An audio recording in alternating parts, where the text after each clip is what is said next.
Okay, welcome to your next set of notes. This one we're talking about the growth of America from the East Coast here all the way to the West Coast. What happened that allowed the U.S. to gain these big chunks of territory that they then divide up into states?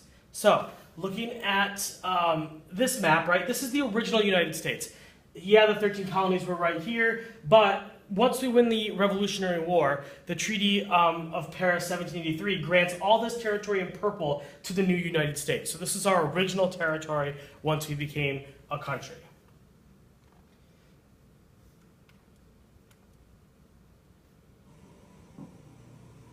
Everybody move it.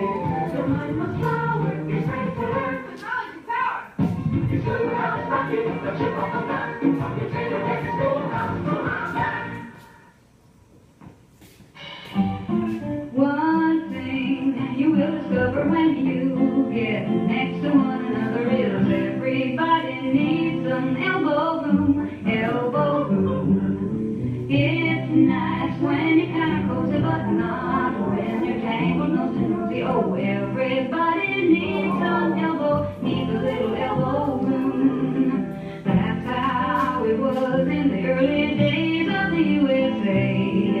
The people kept coming to settle, though the East was the only place there was to go. The president was Thomas Jefferson. He made a deal with Napoleon. How'd you like to sell a mile or two? Or 3, or 100, or 1,000. And so, in 1803, Louisiana territory was sold to us without a fuss and gave us lots of elbow room. Oh, elbow room, elbow room. Got to get us some elbow room. It's the West or bust.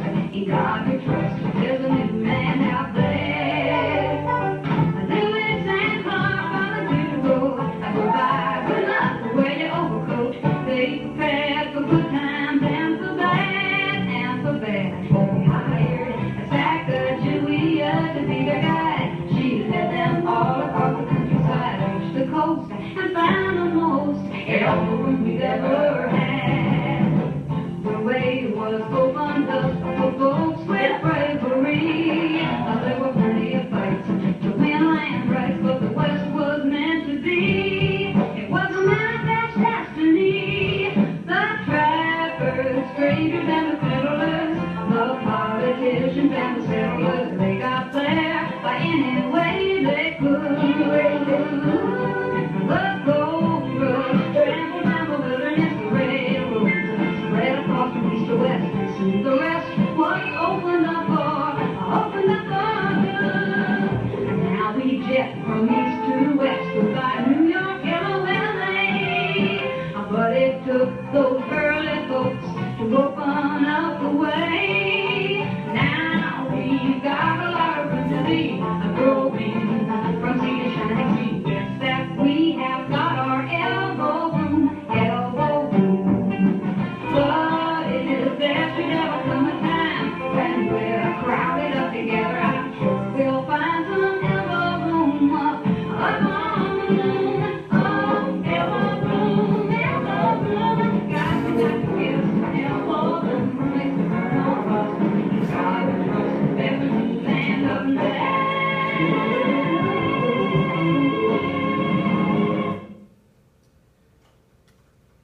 Okay, so just like that video said that we talked about in class a little while ago, the Louisiana Purchase, right, by Thomas Jefferson, and it doubled the size of the United States. So moving on from there, the next big territory that the United States received was right here in good old Florida. Americans have been settling there for years. Spain controlled it. Britain controlled it for a while, then it went back to Spain. But the problem was there wasn't a lot of good land there. People didn't really settle in Florida. But what ended up happening was the pesky Indians that were there were raiding places in Georgia, things like that. So we wanted control of the territory so that we could go in and really stop some of these Indian attacks and Indian raids. So in the end, Spain gives up the territory to the U.S. if they agree to stay out of Texas, which we'll talk about more in a minute. But Americans were moving into Texas. Spain and then later Mexico was kind of leery of this. So we said if we give up claims to Texas, then we will let you have Florida. Once again, Americans thought that Florida was kind of useless. Texas had all the good farmland. Florida's all swamps and mosquitoes and things like that. It's not really inhabitable. But in 1819, the territory becomes part of the United States anyway. Okay, so what made the acquisition of Florida so controversial in 1819? It was too small, too many Spanish people were already living there, it was too warm and swampy, too many alligators. Okay, and like we just said, it's too warm and swampy. Okay, so the Texas annexation. Texas is a little confusing. It's kind of a step-by-step process. Beginning in 1822, when when Mexico became free from Spain, Mexicans start giving Americans permission to settle there. This was a northern territory of Mexico, had great land, but not a lot of people living there. So they encouraged some Americans to come in and start settling the land, farming, things like that. The problem was, by 1835, there were 20,000 Americans living there, and they had brought with them over 4,000 slaves. Slavery was illegal in Mexico, and so this caused tensions. So Mexico began to not be able to control the large amount of American settlers there, and eventually fighting breaks out. The U.S. stays out of this little rebellion, and by 1836, Texas declares independence from Mexico and becomes really its own independent country. Mexico never really recognizes the fact that Texas is an independent country, but the United States does. And in 1845, Texas voluntarily asked to become part of the U.S., which the U.S., after saying no, accepts. Mexican leaders had long warned that if the U.S. made Texas a state, it would declare war. And so soon enough, when we did accept Texas as a state, the Mexican-American War breaks out.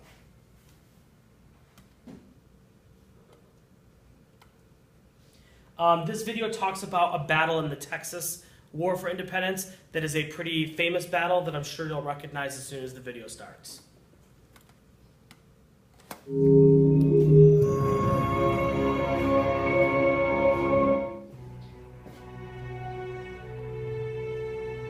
The reason the Alamo arrests our attention and has attracted the attention of generations of Americans ever since it happened is, at its core, very simple.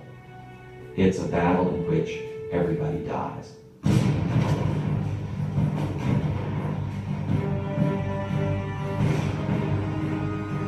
Well, the Alamo is an interesting saga in American frontier development, American independence, war with our neighboring nation, Mexico. Texas is a province of Mexico, a rebellious province of Mexico, even before the Americans had arrived. And the Mexican army is coming back to reclaim its territory. Considers that the Americans are either invaders if they came to aid the rebellion, or traitors if they were settlers there who had pledged their allegiance to Mexico. And there in this Alamo, the old mission, the Americans hold up. About 100 of them, they get some reinforcements. And the famous people in American history that we know about that's so associated with the Alamo, Davy Crockett and Colonel Travis and Jim Bowie. At the Alamo, you have one of these American citizen armies, volunteer armies, only 186 some odd guys, defending this outpost against an army of thousands, hoping for aid, hoping for rescue, and ultimately recognizing that they're going to be disappointed in their hope of rescue. And this is the imagery that most Americans have, that they were overrun by these brutal Mexican forces and killed. Great tragic losses are always more compelling, more dramatic than great victories. In part because they bring us face to face with something that's going to happen to all of us. We're going to die. The Alamo, in its day, gave them a moral cause. And so they raced into subsequent battles saying, remember the Alamo. And of course, Texans have been remembering the Alamo ever since. The Alamo is part of American culture, the most widely visited historical site in the state of Texas, and in a sense, kind of an icon in American history of the mid-19th century.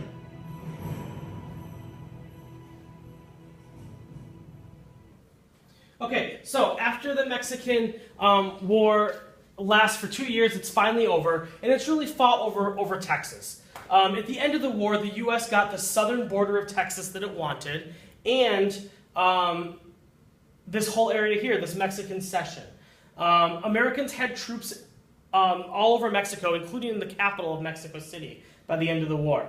Lots of people wanted the United States to basically take the entire country. Instead, the U.S. Signs the Treaty of Guadalupe Hidalgo, and the treaty forces Mexico to give up about half of its entire territory to the United States, and they were forced to recognize Texas as an official state in the American Union. So we do not take over the entire territory, mainly because people from the north were afraid that the South would just expand slavery into that whole area. But instead, we take half of Mexico. Mexico used to extend all the way up to up here by Oregon, but now Mexico only goes this far, and this whole chunk of land that's now California, Utah, Nevada, all becomes part of the United States. The Oregon Territory. In 1818, the United States and Great Britain agreed to this joint occupation of Oregon, allowing both citizens of both countries to settle there. A president was elected named James K. Polk, and he believed that the United States should extend all the way to the Pacific Ocean. And he said, I'm going to do that for you people, and I'm going to do it in 4 years. And he does. So by the time he leaves presidency, not only do we get the Mexican Cession, but we get this Oregon country, or Oregon Territory as well.